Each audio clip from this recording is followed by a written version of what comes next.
Vous sentez au plus profond de vous qu'il est temps de changer, de devenir enfin la meilleure version de vous-même?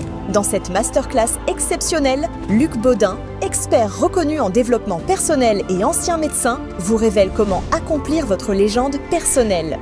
Découvrez les secrets de la force de la pensée, les clés pour élever votre niveau vibratoire et des techniques éprouvées pour transformer votre vie. Pour assister à la masterclass, cliquez sur le lien en haut à droite de l'écran ou en description de cette vidéo.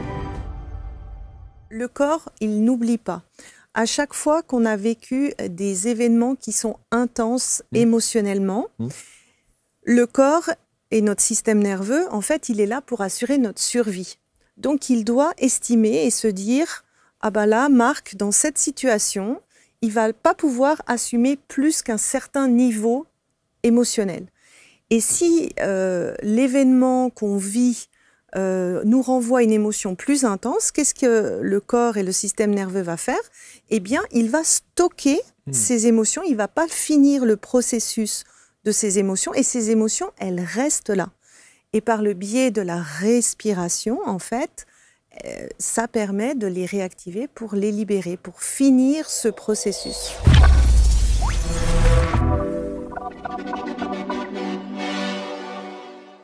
Chers amis, bienvenue, merci d'être avec nous et merci d'accueillir celle qui est installée sur les canapés, qui nous vient de sa Suisse natale, je ne sais pas, mais en tout cas de sa Suisse. Et ça, c'est toujours très intéressant de voir qu'on se déplace souvent pour venir à Paris, nous parler de l'expertise, du parcours de vie surtout, et de voir de quelle manière tous ceux et celles qui s'installent sur les canapés peuvent vous accompagner dans votre vie. Et surtout lorsqu'il s'agit d'aborder une thématique. Je pense qu'il est sans doute la thématique que tout le monde explore à des degrés différents dans sa vie, c'est l'amour. C'est le couple, c'est l'amour. Et cette question, et si la solution se trouvait du côté du nerf vague, ça, c'est une expertise que l'on doit à Sandy Kaufmann, qui est avec nous. Bonjour Sandy. Bonjour Marc, bonjour tout le monde. Merci d'être là. Suisse natale, oui? Non, je suis lyonnaise à la base. Ah, lyonnaise, donc oui, d'accord, vous êtes française, donc pour le coup. Bon, très bien. Merci d'être avec nous. J'ai dit en avant-propos, vous l'avez entendu, que c'est sans doute, quand on parle d'amour, le sujet. Je ne sais pas si dans le trio de tête entre argent, santé, amour, c'est pas le premier. Alors pour moi, la qualité de nos vies, c'est la qualité de nos relations, donc je le mettrais sans aucun doute en premier. Avec la santé. Oui, la santé. La santé. Mais c'est souvent une conséquence, si on parle du nerf vague. C'est vrai. Alors, on va voir effectivement ce fameux nerf vague, parce que j'ai l'impression, le nerf vague, on en a déjà parlé ici, mais j'ai l'impression que ce nerf vague est la cause et les bienfaits de tout. Oui, parce que en fait, le nerf vague, notre système nerveux autonome, ça détermine l'aisance ou la malaisance qu'on peut avoir, la sécurité ou l'insécurité qu'on peut avoir dans nos relations. Si on a beaucoup de dérégulation de ce nerf vague, de notre système nerveux, ben, ça a des conséquences sur notre santé. Tout ce qui est maladies chroniques, auto-immunes, problèmes digestifs. Donc oui, c'est le nerf de la guerre, on peut dire ça. C'est le nerf de la guerre, oui, exactement. Je le dis souvent, l'Internet, c'est super, ça permet de faire du stop. C'est-à-dire de se rencontrer plus tard sur la route. Et comme j'aime marcher ma parole, comme le disent les Indiens, eh bien c'est simple.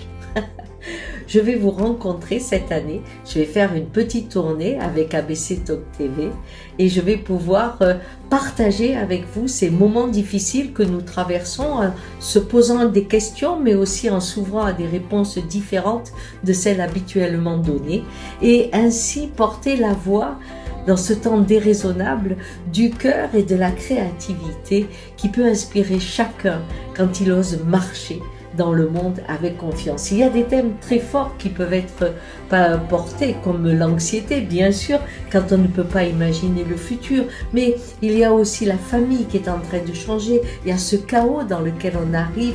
Tous ces thèmes, il y en a 6, eh bien, sont très différents, mais permettent à chaque groupe d'aller chercher son besoin. Et c'est dans cette dynamique étrange où rien n'est planifié d'avance que je vous attends avec joie, bien entendu.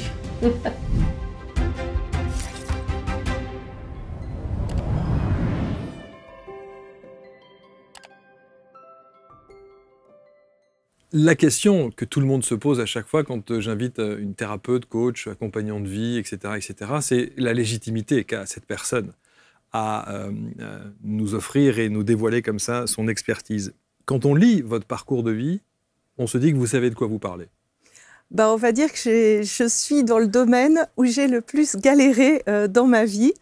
Et donc, forcément, quand il y a douleur, on cherche des solutions. Et c'est ça qui m'a finalement amené mon expertise, je pense. S'ouvrir à l'amour, Sandy Kaufman aux éditions Erol, s'ouvrir à l'amour et avec cette solution. Et si la solution se trouvait du côté du nerf vague? Avant de parler de l'expertise proprement dite et de la manière dont vous allez pouvoir aider ceux et celles qui nous regardent, revenons un petit peu sur votre parcours de vie. Et on pourrait résumer votre parcours de vie avec le titre qu'on a choisi, qui est dans votre fiche, hein, on ne l'a pas inventé. Non. 7 ans de trahison avec les hommes. Ouais. Et la petite phrase en dessous qui dit « Aujourd'hui, je sais ». Ouais. Vous savez? Je sais pourquoi. Mais au tout début de mon chemin, au départ, je me posais vraiment beaucoup de questions. C'est-à-dire que les hommes me quittaient toujours pour une autre femme. Souvent, ça marchait mieux avec la personne suivante. Donc, peut-être la première fois, je me suis dit, un de perdu, 10 de retrouvé. Mais quand ça se répète une fois, 2 fois, 3 fois, je me suis dit, mais en fait, le seul point commun à tout ça, c'est quand même moi. Donc, il doit y avoir un problème. Donc, j'ai essayé à chaque fois, je me suis remise en question. J'ai essayé d'être moins exigeante, d'être plus exigeante, de me montrer moins acquise. Enfin, vraiment de changer ma manière de faire. Mais les résultats, à la fin, c'était toujours la même chose. Je voyais bien un lien avec mon histoire. Mes parents ont divorcé quand j'avais 3 ans et demi, pas de manière diplomatique, mais avoir conscience de ça, en fait, ça changeait rien à mes résultats en amour. Et le grand pivot pour moi, ça a été de comprendre justement que, en fait, tout ce qu'on répète dans nos relations, tous les mécanismes, tous les automatismes qu'on a et qui sabotent aussi nos relations, c'est pas enregistré dans notre tête, c'est vraiment enregistré dans notre corps. Et engrammé vraiment dans le corps. Et quand j'ai découvert ça et transformé ça, pour moi, ça a métamorphosé ma vie amoureuse. Alors, on va voir de quelle manière vous l'avez découvert et ensuite comment vous en avez fait votre propre approche, propre méthode. Mais il y a quand même un point qui est important, c'est que bien sûr, vous parlez du divorce de vos parents à l'âge de 4 ans. Votre papa était diplomate, c'est ça? Non. Votre papa, que faisait-il? Mon papa était coiffeur. Coiffeur, ok. Ouais. Et vous dites, parce que ça c'est un élément important, vous dites que vous étiez cet enfant timide, sage, plutôt bon élève dans l'ensemble, et vous compensiez une sorte de mal-être avec la boulimie. Oui. Donc il y a quelque chose dès le départ. Il y avait vraiment... un terrain. Un terrain, c'est-à-dire que à l'extérieur, je ne montrais rien, mais toute ma souffrance, en fait, je le compensais par la nourriture et bien sûr en me faisant vomir. Et ça a commencé dès l'âge de 11 ans et ça a duré pendant pas mal d'années. Et même votre adolescence, vous dites, il n'y avait pas d'amour, pas de flirt, pas de sentiments? Non, en fait, c'est comme si l'amour, c'était pas pour moi. Je plaisais pas forcément à beaucoup de personnes, j'étais très timide. Et donc vous pensez que ça, le déclencheur, c'est le divorce de vos parents? Un des déclencheurs, ça a été le divorce de mes parents, rétroactivement avec la compréhension que j'ai du système nerveux et du nerf vague. Ma naissance a aussi eu un grand impact. J'ai une naissance très difficile. Ma mère m'a toujours dit, je suis comme sortie toute seule. Et ça imprègne, ça engramme énormément notre sentiment de sécurité ou d'insécurité avec l'environnement. Ouais. 19 ans, vous partez en Suisse pour faire vos études. Oui. Vous rentrez à l'université. Oui. Là, évidemment, les crises de boulimie, plus. Eh bien, on sort de sa zone de confort, nouveau pays. Et là, je pense que c'est là où j'ai vraiment touché le fond. Un soir, en fait, je me rappelle, j'habitais en colocation avec d'autres étudiants et je vide le placard de nourriture. Mais quand je vous dis vider, c'est littéralement vider. Et on peut s'imaginer le sentiment de honte, parce que je me dis, le lendemain matin, ils vont découvrir ça. J'étais bien sûr vraiment pas bien non plus physiquement. Et ce soir-là, je me souviens, je me suis dit, tu sais Sandy, tu peux pas continuer comme ça. Il n'y a que toi qui peux te soutenir et t'aider. Si tu le fais pas, ça va pas aller mieux. Et ça, dès 19 ans? Ouais. Et là, je me suis dit, c'est vraiment pour moi, ça a été la bascule de me dire, bon, ben voilà. Là, j'ai touché le fond, je peux pas aller plus bas que ce que j'ai fait et il faut faire quelque chose. Et j'ai commencé d'abord par une thérapie cognitive comportementale qui m'a beaucoup aidée. En 3 mois, je n'avais plus mes crises. Et c'est ce qui m'a vraiment intéressée, où je me suis dit, mais en fait, en prenant conscience de mes sensations, en allant dans le corps, en écoutant ce que mon corps a à me dire, bah, ça va beaucoup mieux en fait. Ça va beaucoup mieux que simplement essayer de me convaincre d'arrêter mes crises, essayer de camoufler ou de me dire finalement que tout va bien. Et c'est ce qui finalement m'a attirée par toutes les approches corporelles il y a de ça déjà 25 ans.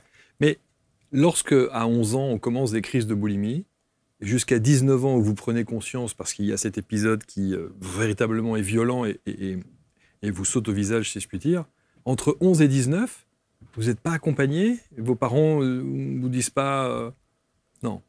Alors, ils n'ont pas conscience, je pense.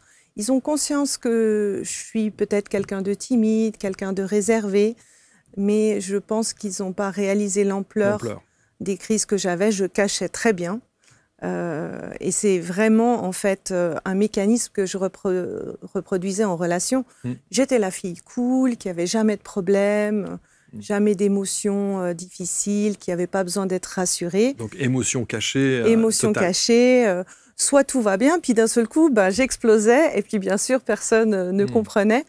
Et j'ai dû me débarrasser, couche par couche, de tous ces masques, en fait.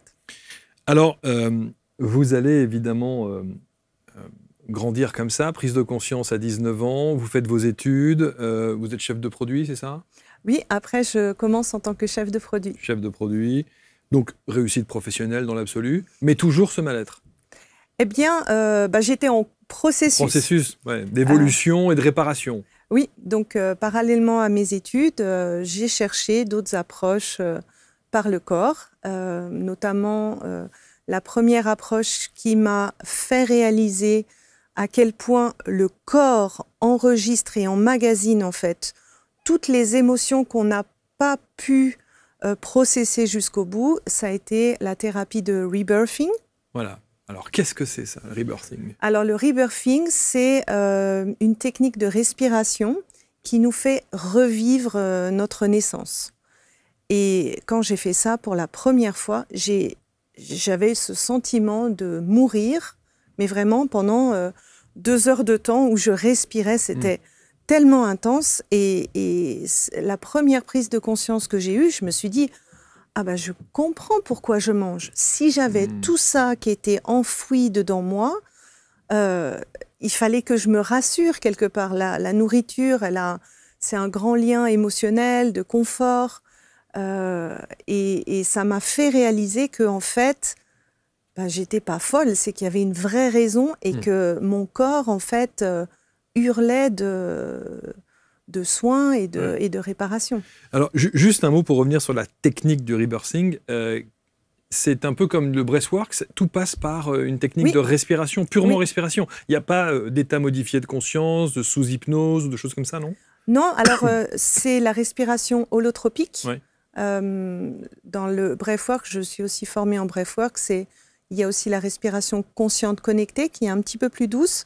Dans la respiration holotropique, en fait, on rentre dans un état modifié de conscience et ça nous permet vraiment de enlever le contrôleur pour laisser le corps sortir ce qu'il a besoin de sortir. Et se dire que l'on revit par définition sa naissance, c'est presque choquant. C'est-à-dire que quand vous dites vous revivez cette naissance, c'est physiquement?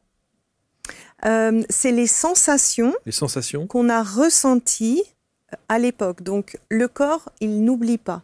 À chaque fois qu'on a vécu des événements qui sont intenses émotionnellement, le corps et notre système nerveux, en fait, il est là pour assurer notre survie.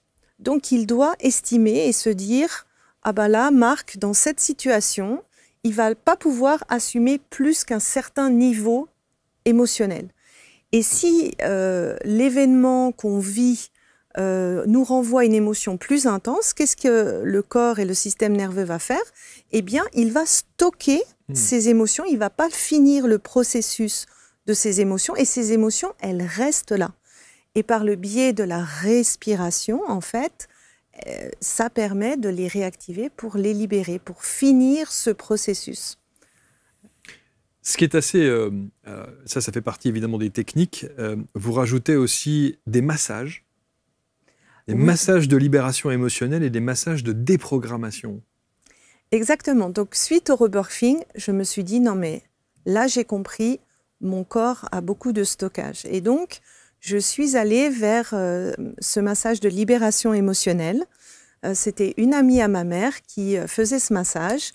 Et donc, par le biais de la respiration, et la personne, en fait, qui masse, aide le processus de libération. Parce que quand on stocke une émotion, elle n'est pas seulement stockée au niveau de la respiration, elle est stockée dans nos fascias, au niveau de nos organes, à différents endroits du corps.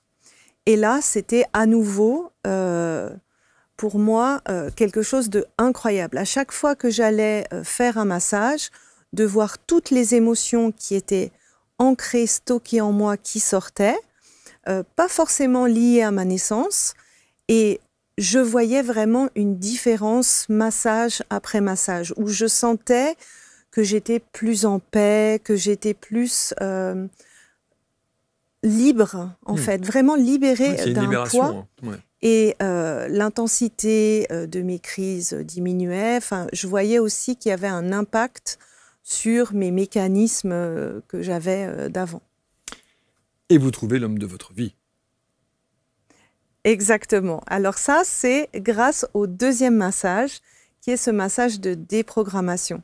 Parce que le massage de libération, en fait, je me sentais bien, physiquement, émotionnellement. Je voyais vraiment, c'était le jour et la nuit. Mais par contre, ça revenait. Ça revenait. Ça faisait pas, en fait, que mes schémas en amour changeaient. Donc, je continuais à chercher. Je me suis dit, non mais, en fait, si on stocke nos émotions, c'est logique, si notre système nerveux, c'est notre système de survie, qu'on stocke aussi nos mécanismes. Et donc, j'ai découvert un thérapeute qui faisait ce massage de déprogrammation. C'est un ostéopathe de formation, son père est psy, et par son expérience, en fait, il a fait le lien entre, dans telle situation, j'ai tel mécanisme de protection, donc soit je combats, soit je fuis, soit je fais la personne qui tout va bien, soit je dis rien, et les réactions au niveau de nos organes. Et je me rappellerai toujours la première expérience qui m'a impressionnée, c'est que j'avais énormément de mal à communiquer mes besoins et mes limites, surtout si la personne en face de moi haussait un petit peu le ton de la voix ou avait une certaine autorité, etc.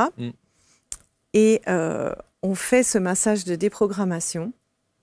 Et le lendemain, j'ai une discussion avec mon père et les mots sortent de ma bouche. Mais vraiment, je me surprends moi-même à avoir ces mots qui sortent de ma bouche.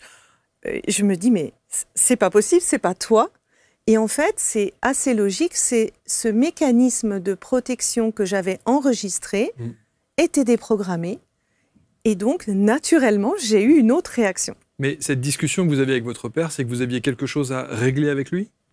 Alors, je sais que j'étais plutôt timide dans l'expression de mes besoins et de limites vis-à-vis de mon père. Et l'homme de votre vie arrive.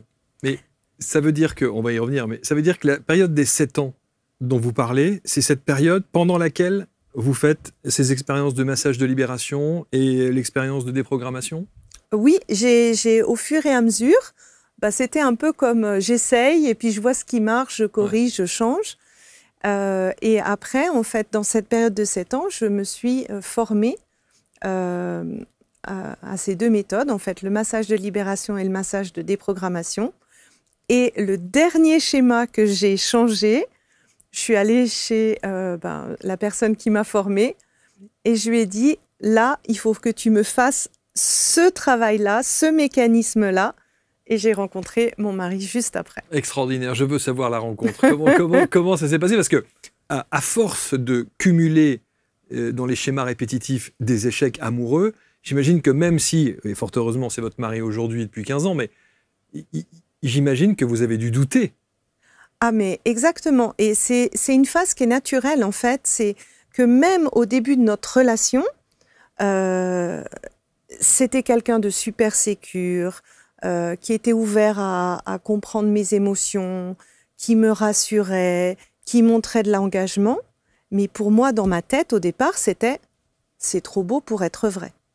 Je n'arrivais pas à croire que ça puisse changer. Et j'ai dû vraiment me... Cette phrase, c'est trop beau pour être vrai, ouais. Je pense que on est des millions à se l'être dite dans notre vie au moins une fois.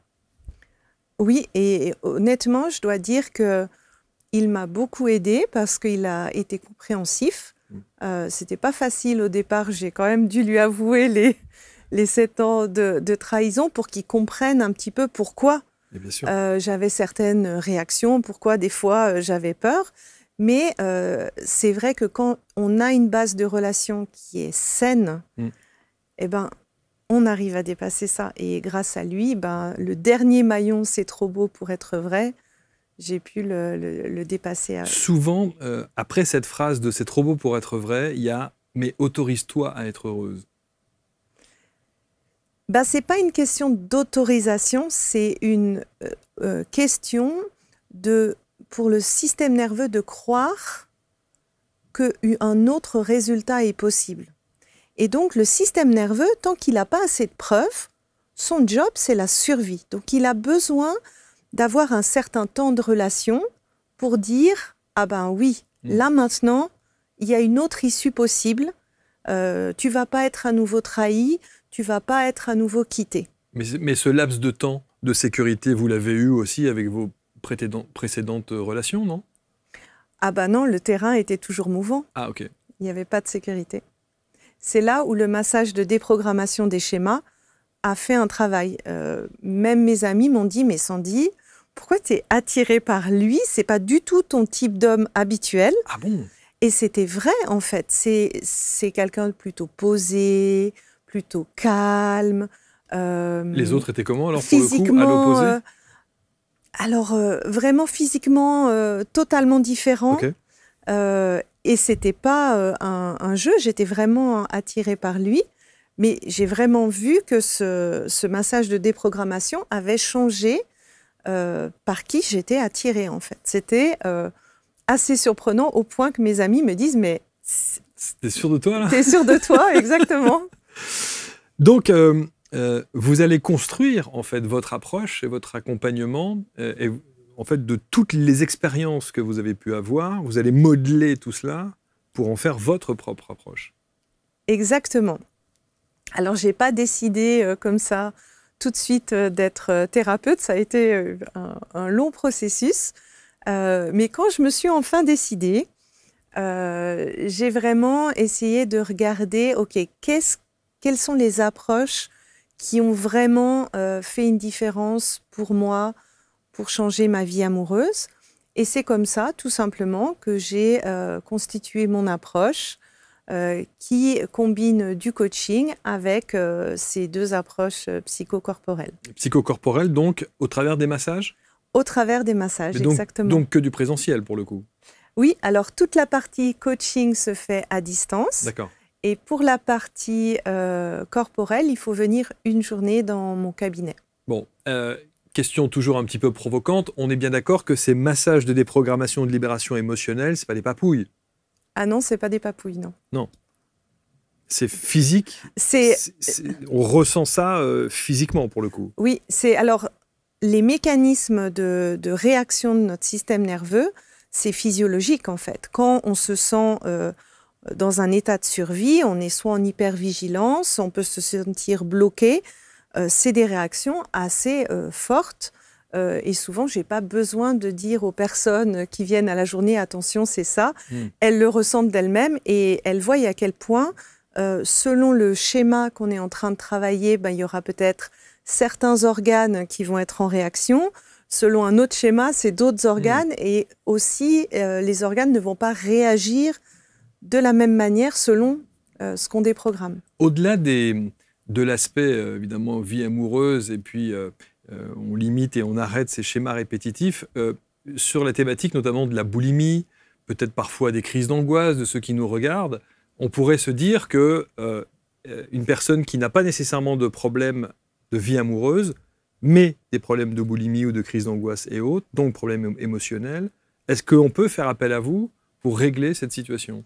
C'est exactement le même mécanisme, en fait. C'est la même chose. Tous les comportements compulsifs, addictifs, qu'on peut avoir en amour, mais aussi avec la nourriture, c'est finalement, en résumé, tous des moyens de protection qu'on a appris de nos expériences passées, mais qui nous desservent actuellement dans la manière dont on aimerait réagir. Quand on sait qu'aujourd'hui, les centres qui gèrent justement, et souvent des adolescentes, au travers de la boulimie ou à l'inverse de...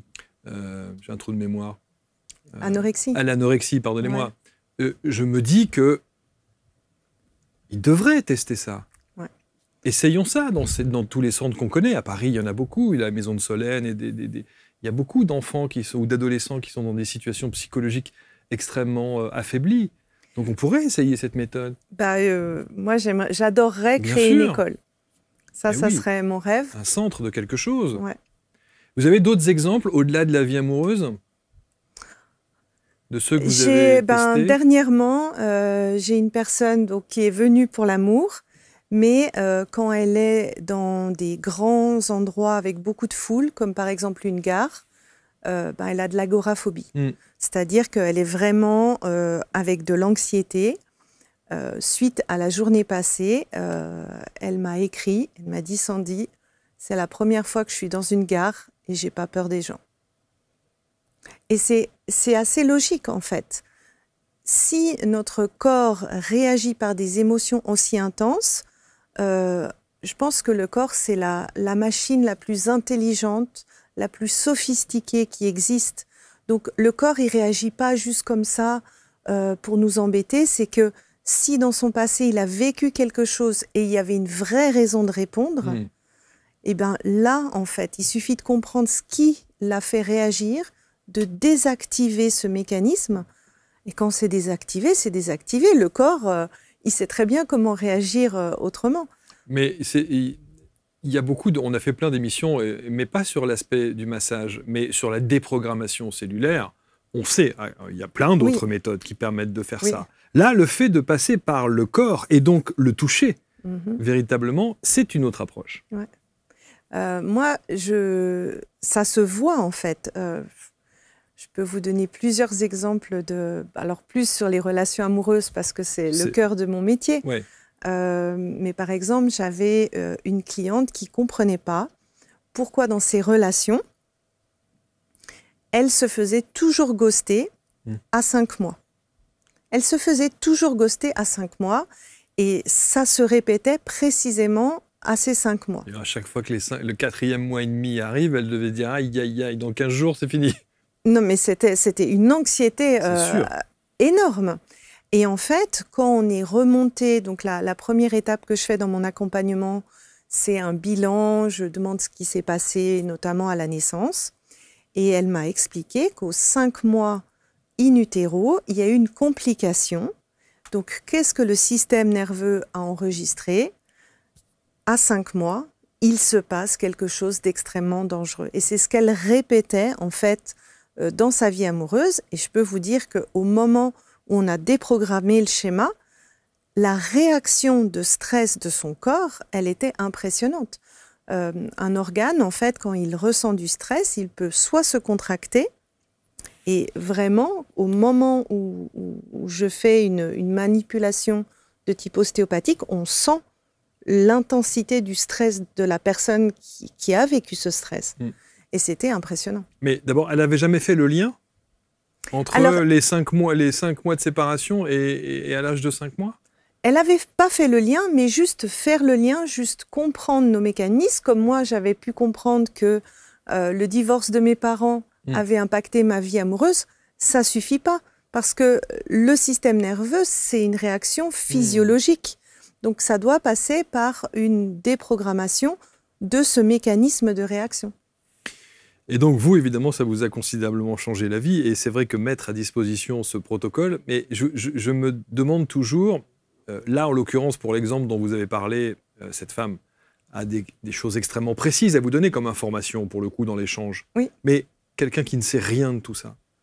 Alors ça, c'est quelque chose de normal parce que, aussi par mesure de protection, des fois notre système nerveux nous fait oublier les choses. Exact. Par contre, le corps, lui, il n'oublie rien. Les amnésies traumatiques existent. Exactement. Donc c'est pour ça que mon approche, en fait, elle va dans les deux sens. Il y a les événements traumatiques dont on a conscience, les événements difficiles, les choses qui nous ont choqués, dont on se rappelle. Et pour tout le reste, c'est le corps qui va nous guider. Alors ce corps, et j'aimerais bien que vous nous expliquiez et que vous essayiez de nous décrire le process que vous allez mettre en place. C'est-à-dire, est-ce que d'abord, donc la personne, j'imagine, est allongée sur une table de massage classique, est-ce que d'abord vous parlez pour essayer de guider et de ressentir? Oui, alors d'abord, il y a une phase de dialogue. De discussion, évidemment. Où on essaye de voir un petit peu tous les mécanismes que cette personne a, et par le biais de questions, et ça va me permettre de comprendre, OK, quels sont potentiellement les organes qui peuvent être en réaction pour le mécanisme de cette personne. Une fois qu'on a un petit peu identifié les différents mécanismes, souvent on ne se crée pas un schéma seulement avec un événement, mais c'est la répétition de plusieurs événements qui vont nourrir un schéma. Ensuite, la personne s'installe.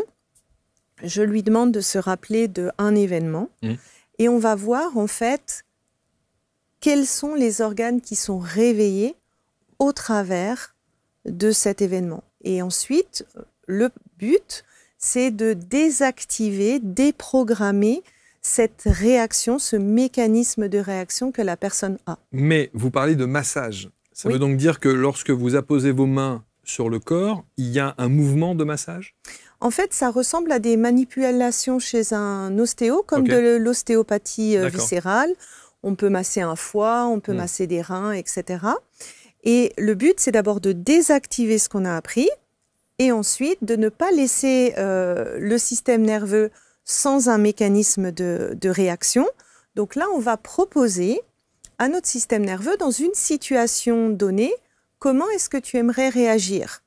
Parce que on n'est pas dans un monde de bisounours, pas tout le monde réagit comme on aimerait qu'on réagisse. Et puis, le but, en fait, c'est d'arriver à avoir un mécanisme qui va plutôt nous servir dans nos relations. Donc, par exemple, arriver à mettre des limites, arriver à dire non, pas prendre les choses personnellement, les choses comme ça. Et ça, c'est le mécanisme qu'on reprogramme. Et ensuite, on laisse le système nerveux faire son travail. Une fois qu'on a déprogrammé un mécanisme, et qu'on a reprogrammé un nouveau, il va naturellement reproposer le nouveau.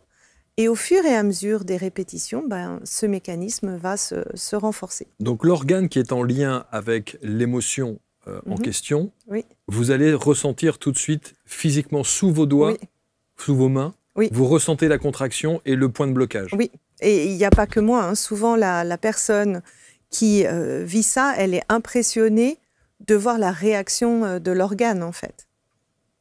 Par exemple, l'estomac. Ça, c'est quand on encaisse des choses assez violentes. Le foie. Le foie, c'est souvent tout ce qui est colère, anxiété et insécurité. Et on pourrait évidemment...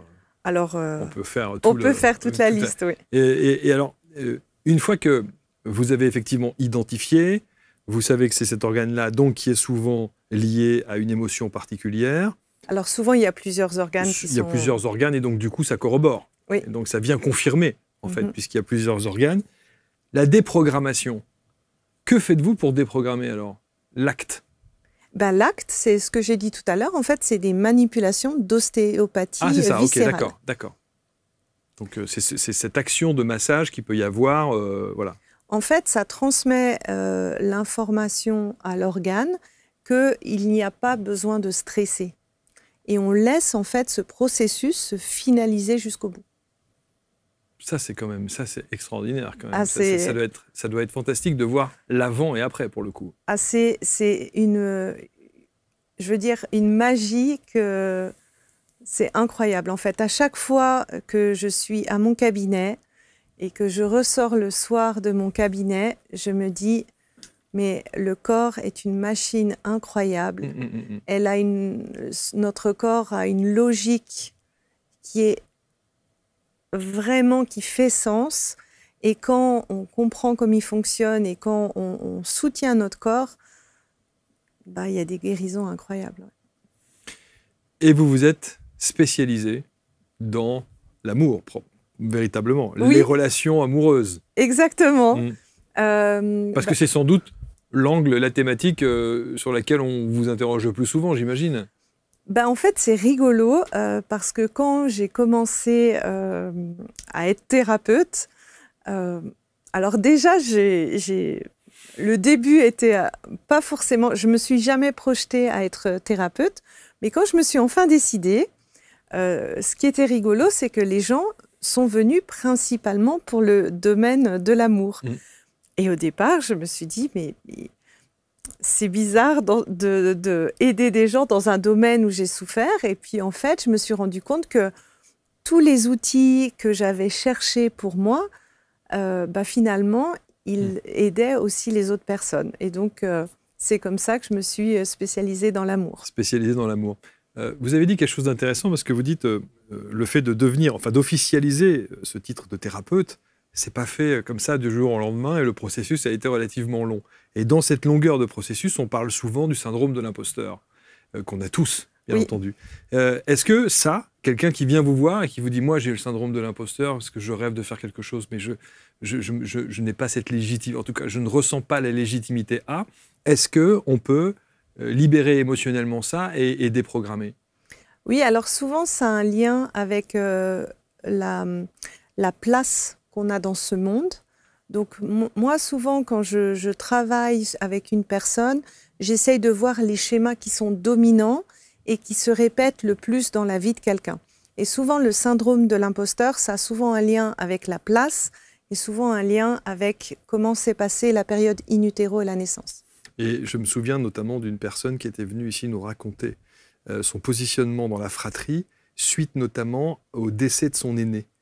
Et donc, elle ne savait pas, cette personne, si elle était la première.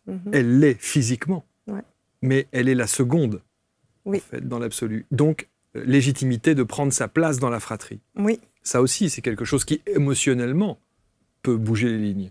Et ça, même en amour, ça peut faire un schéma du type, en fait, dans les relations amoureuses, je mets le masculin, l'homme sur un piédestal parce que j'ai pris la place d'un frère dans ma fratrie. Et quand vous avez ce genre d'émotions et de situations, par exemple, quel organe, quelle partie du corps va vous signaler que c'est bien cette information que vous venez de capter? Alors, ça dépend de ce que la personne a raconté avant en termes d'événements. On voit qu'il y a une espèce de répétition de même mécanisme, et ça me donne une indication un petit peu plus précise. Et ensuite, comment le corps réagit au moment donné, ça c'est aussi une autre information. Vous dites, 4e de couverture, être malheureux en amour n'est pas un hasard. Pour l'avoir vécu pendant 7 ans, je le confirme. Et c'est presque parfois culpabilisant pour des gens qui se disent « Ah bon, mais ça veut dire que j'ai un problème ». Alors, c'est dans le sens où on répète ce qu'on a appris et les modèles qu'on connaît. On n'a pas fait exprès d'avoir l'enfance qu'on a eue. On n'a pas fait exprès d'enregistrer les schémas qu'on a eus. Je ne pense pas non plus que nos parents ont fait exprès qu'on ait ces schémas. Et à l'inverse, on va vous dire on a choisi sa famille. Oui, alors peut-être qu'on a choisi sa famille, ça c'est plus philosophique. Oui, exactement. Je pense que pour les personnes qui ont vécu des choses plutôt traumatiques, c'est quelque chose qui est peut-être un peu difficile à accepter. Et ce que je veux dire par là, c'est que c'est pas un hasard, mais que c'est changeable. Et qu'on peut en tout temps, à n'importe quel âge, se dire, ben moi je mérite l'amour, j'ai peut-être pas appris la bonne logique de mon passé, mais c'est heureusement possible en tout temps de le changer. Le corps n'oublie rien, mais le corps aussi peut guérir très vite. Et quand on suit le bon mode d'emploi, ben ça va assez vite. Une école? Oui, ça c'est... Vous aimeriez? J'adorerais. Vous formez déjà ou pas? Non, pas du tout?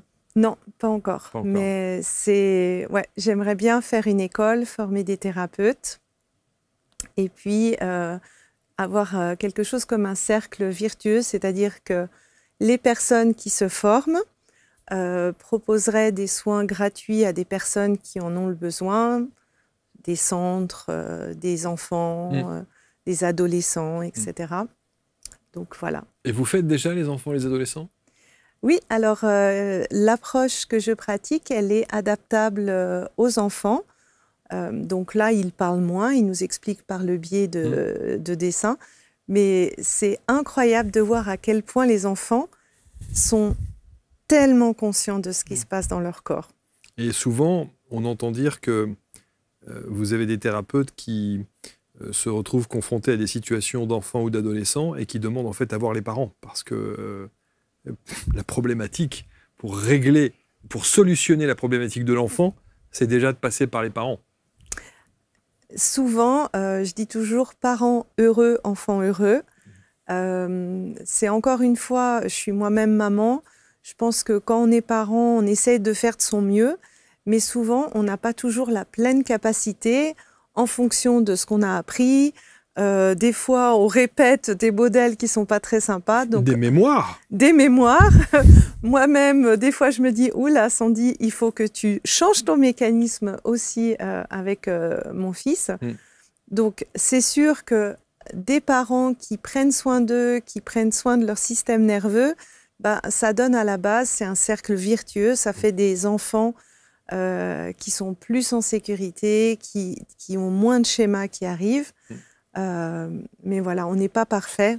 C'est sûr. Et l'idée, c'est d'aider nos enfants quand on sent qu'ils en ont besoin. Alors, il y a aussi, je prends par exemple les enfants, et c'est très souvent d'actualité, ce qu'on appelle les phobies scolaires, par exemple. Ouais. Ça, c'est l'émotionnel pur, l'engrammage de quelque chose par rapport à cette phobie scolaire. Ça n'est pas que l'acte, peut-être de harcèlement, ou là, il y a autre chose quand même dans cette approche. Ben, souvent, c'est que ça vient réveiller quelque chose qui était déjà présent et qui était déjà activé. Je donne un exemple tout simple. Si des parents voulaient un garçon et qu'une fille est née, c'est une forme de rejet. Eh bien, cette petite fille, potentiellement, comme c'est un schéma qui se répète, elle peut potentiellement vivre du rejet à l'école.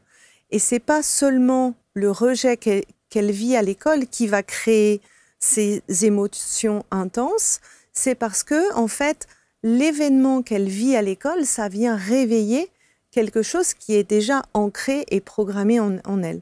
Donc, par exemple, quand je reçois des enfants, je fais toujours remplir un petit bilan aux parents pour comprendre un petit peu l'historique de l'enfant. Et on voit souvent, même à 4-5 ans, il y a déjà des premières répétitions qui se font de qu'est-ce qui s'est passé dans la période in utero, qu'est-ce qui s'est passé dans la naissance. En termes de système nerveux, je dirais de la conception jusqu'aux 3 ans, ça a proportionnellement un plus grand impact sur nos mécanismes. Autre cas de figure, et ça j'ai aussi entendu bon nombre de thérapeutes qui aujourd'hui accompagnent des adultes, et lorsqu'il s'agit d'aller un petit peu plus en profondeur dans le parcours, et notamment le parcours de naissance de ces adultes qui se font accompagner, césarienne ou pas césarienne. Oui. Ça joue énormément aussi. On n'imagine pas à quel point le fait de... Alors, évidemment, il y a des cas d'urgence, et là, il y a une nécessité. Il ne s'agit pas non plus d'être borné, obtus. Mais le fait de... Il y a des femmes qui veulent absolument, par, entre guillemets, confort, une césarienne. On n'imagine pas à quel point le fait d'accoucher avec par césarienne peut être problématique et peut engrammer quelque chose dans la vie future de l'adulte. Alors, toutes les naissances qui ont un aspect d'urgence, un aspect d'imprévu. Donc ça peut être le déclenchement provoqué, les forceps, la césarienne, la maman qui a d'un seul coup un problème de santé, la séparation à la naissance. Tout ça, en fait, un enfant, quand il naît, il n'a pas la capacité de s'occuper de lui-même tout seul. Quand il est dans le ventre de sa maman, c'est l'endroit le plus sécurisant selon ce que la maman a vécu. Et donc, toutes ces interventions brutales, ce sont des énormes traumatismes, en fait, pour le système nerveux. Ça met souvent les personnes, après, en hypervigilance. Donc, hypervigilance vis-à-vis de l'environnement. Donc, des personnes qui peuvent avoir une extrême sensibilité sensorielle au bruit, aux lumières, des personnes qui peuvent anticiper le pire, être beaucoup dans la rumination, des personnes qui peuvent avoir beaucoup de difficultés de concentration, des personnes qui sont très méfiantes en relation, qui n'ont pas confiance. Ça a un impact très fort. Moi, je vois dans les relations amoureuses, l'impact de la naissance, il n'est pas à négliger. Oui, on avait d'ailleurs, vous regarderez, on avait fait une émission là-dessus sur les revécus de naissance. Ouais. Ça aussi. Oui. Quand on remonte un petit peu et qu'on revit certaines situations, c'est évidemment... Mais ce qui est intéressant dans votre approche, c'est qu'évidemment, il n'y a pas d'état modifié de conscience pour le coup. Il n'y a rien de tout ça. C'est-à-dire c'est l'organe qui parle, quoi. Oui, ça. Et en fait, c'est le corps qui parle. Ouais. C'est tellement...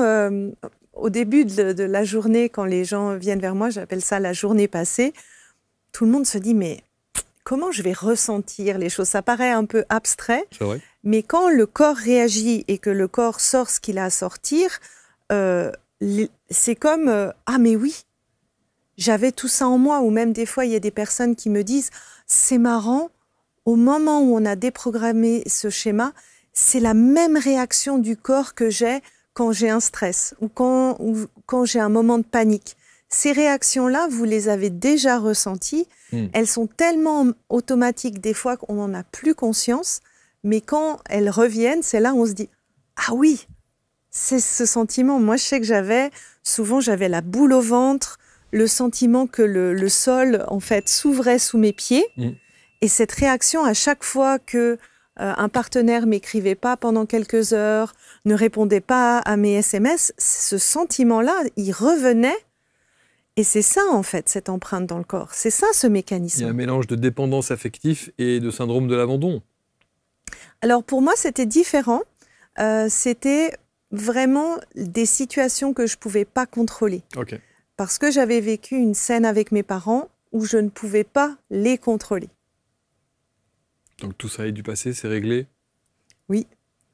C'est possible de changer, sa manière de relationner. Et ce qui est assez... Là encore, vous êtes la preuve vivante qui prouve qu'à partir du moment où on a solutionné ces points de blocage, vous rayonnez d'une autre manière qui fait que vous rencontrez, pour le coup, parce que le rayonnement est là, l'homme de votre vie. Notre système nerveux, c'est notre vibe, en fait, ce qu'on dégage. C'est ce qui fait que des fois, une personne peut nous énerver dans la rue, où on se dit, mais c'est qui cette personne? Ou on se sent plutôt ouvert, en fait.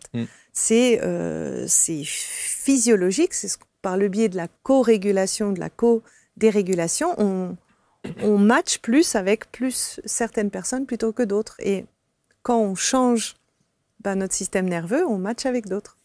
S'ouvrir à l'amour, et si la solution se trouvait du côté du nerf vague, évidemment, c'est cette approche inédite, passionnante, ça c'est sûr, parce qu'il y a évidemment beaucoup à dire. Alors, un petit mot sur ce livre. Évidemment, on ne va pas se libérer en lisant. Alors, je donne beaucoup d'exercices physiques. Il y a également un bonus avec des vidéos où on peut vraiment passer dans la régulation du système nerveux. Et le but du livre, c'est vraiment un guide pratique pour identifier ces schémas. Déjà ça. Et ensuite, avoir les clés sur qu'est-ce qu'il faut faire, donc pas seulement dans la tête, pour les changer. Il faut venir vous voir. Ah avec plaisir.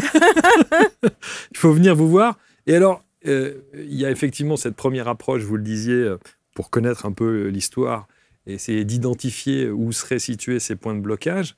donc qui se passe par, on peut faire à distance, hein, vous l'avez dit, puis ensuite, bien sûr, il y a la phase du massage de libération et de déprogrammation. Mais puisque tout est vibration, vous pourriez peut-être tout faire à distance? Non. C'est impossible? Non, c'est vraiment dans le corps. J'avais même une amie, enfin une coachée chamane qui est venue, qui travaille beaucoup avec l'énergétique, qui est venue à la journée passée, qui est venue avec moi en cabinet. Et j'ai beaucoup aimé l'explication qu'elle a donnée. Elle a expliqué, en fait, Sandy, ce qu'on vit depuis la période in utero jusqu'à nos 3 ans, c'est tellement impactant au niveau de notre corps physique que ça cristallise l'énergie à cet endroit-là. Et en fait, le physique, c'est une densité énergétique qui est plus forte. Et donc, du coup, pour se libérer de cette cristallisation-là, il faut passer par le corps. Une fois que c'est décristallisé à cet endroit-là, bien sûr, on peut travailler à l'énergétique à plein d'autres endroits. Un petit mot pour finir d'Holistia. C'est par là où tout a commencé, en fait. Après la naissance de mon fils, j'avais envie de me lancer dans un métier qui avait plus de sens. Et donc, chef de produit, formation en marketing, je me suis dit, quel est le domaine qui t'a le plus passionné dans les derniers 15 années de ta vie? Le développement personnel, les approches holistiques. Qu'est-ce que tu sais faire? Alors pour moi, la réponse naturelle, c'était le marketing. Et donc, j'ai commencé à créer un site comme un annuaire de thérapeute en faisant des interviews. Donc, j'interviewais, un peu comme vous, des personnes sur une thématique, par exemple l'anxiété, et puis j'interviewais des thérapistes sur le sujet de l'anxiété avec leur approche différente. Et j'ai jamais pensé devenir thérapeute. Une coach spirituelle un jour m'a dit, mais Sandy, avec toutes les méthodes que tu as apprises, pourquoi tu ne deviens pas thérapeute? Alors c'est rentré dans une oreille, j'ai fait, ah oui, peut-être, mais... C'est venu s'engrammer. C'est venu, voilà, ça a germé. Ça a germé. Mais je ne suis pas passée à l'action, en fait, jusqu'au jour où je travaillais encore à l'époque. Donc, je sors de mon travail. Une décision avait été prise qui n'était pas en alignement avec mes valeurs. Et donc, je suis dans un magasin, mon mari m'appelle. Et là, je lui explique vraiment voilà, ma journée. Et je lui dis, mais tu sais, j'en ai marre de travailler pour ce genre de compagnie, ça n'a pas de sens. Et tu sais quoi, ça se trouve, je devrais faire exactement comme cette thérapeute m'a conseillé, être moi-même thérapeute, parce qu'au moins, j'aurais le sentiment d'être utile. Et au moment où je dis ça, au téléphone, en face de moi, je vois une robe qui est pleine de papillons. Et le papillon, c'est mon symbole, c'est le symbole de l'univers. Et j'ai été tellement surprise et choquée, honnêtement, parce que ce n'était pas la mode des papillons à l'époque, que j'ai dit, ah ok. C'est un signe. C'est un signe. Et c'est comme ça que je me suis lancée. Moi, je pense qu'effectivement, au-delà, bien sûr, de cette thématique de l'amour, même si c'est l'expertise de Sandy et que il y a tellement de gens en souffrance, il y a tellement de gens seuls, je crois qu'il y a même un couple sur 2 se sépare, enfin, dans les grandes agglomérations en particulier. Bien sûr que cette thématique du couple, de l'amour est importante, d'autant qu'elle découle ensuite sur l'estime de soi, la confiance en soi, et tous ces sujets qu'on aborde régulièrement ici. Mais au-delà de ça, je trouve que c'est important peut-être de s'offrir une séance comme ça. Au moins une déjà pour voir. Même si on ne sait pas où, quand, comment, mais qu'on ressent peut-être cet appel, une sorte de mal-être général, sans être capable d'identifier quel est ce mal-être. Mais on pourra le faire sans doute pendant la séance. Donc on devrait au moins une fois déjà prendre contact avec vous pour tester. Je peux que répondre par la positive. Bien sûr, mais voilà. Et quand je vois, et notamment même par rapport aux enfants ou aux ados, je vois tant de parents désemparés. quand on voit des suicides d'enfants, d'adolescents, ce mal-être général, quand on voit effectivement parler d'anorexie, de boulimie, de choses comme ça, des trucs où les parents ne savent plus du tout quoi faire, comment réagir, culpabilisent en se disant qu'est-ce que j'ai pas compris, qu'est-ce que je n'ai pas vu. Bah, il y a l'environnement actuel, le rythme de vie actuel, favorise en fait, tout ce qu'on vit, ça va à l'encontre en fait de la régulation de notre système nerveux, bien sûr, notre alimentation, etc. Et c'est sûr que savoir déjà comment le système nerveux fonctionne, comment on peut le soutenir, comment on peut s'en libérer, je pense que c'est le meilleur cadeau qu'on peut faire. Ouais. Sandy Kaufmann, coach, thérapeute psychocorporel, le site internet autour de la vidéo. Habitant en Suisse, vous continuez à manger du chocolat? Ah bah bien sûr. Plus la tablette entière? Bah non. Non, quand même. On se détend. C'est aux éditions Erol. Procurez-vous cet ouvrage et offrez-le. Merci infiniment, Sandy. Bah, merci beaucoup pour l'échange. Merci. Et puis, évidemment, bon retour à Zurich. Exactement. Là où vous êtes installé. Vous allez pouvoir commenter. Vous commentez, comme toujours, avec bienveillance. Toutes les questions, vous pouvez les poser en dessous de cette vidéo, évidemment. Tous les liens pour entrer en contact et pour en savoir plus sur Cindy autour de cette vidéo. Merci à tous. Prenez soin de vous et on se retrouve très vite pour une prochaine rencontre. Merci.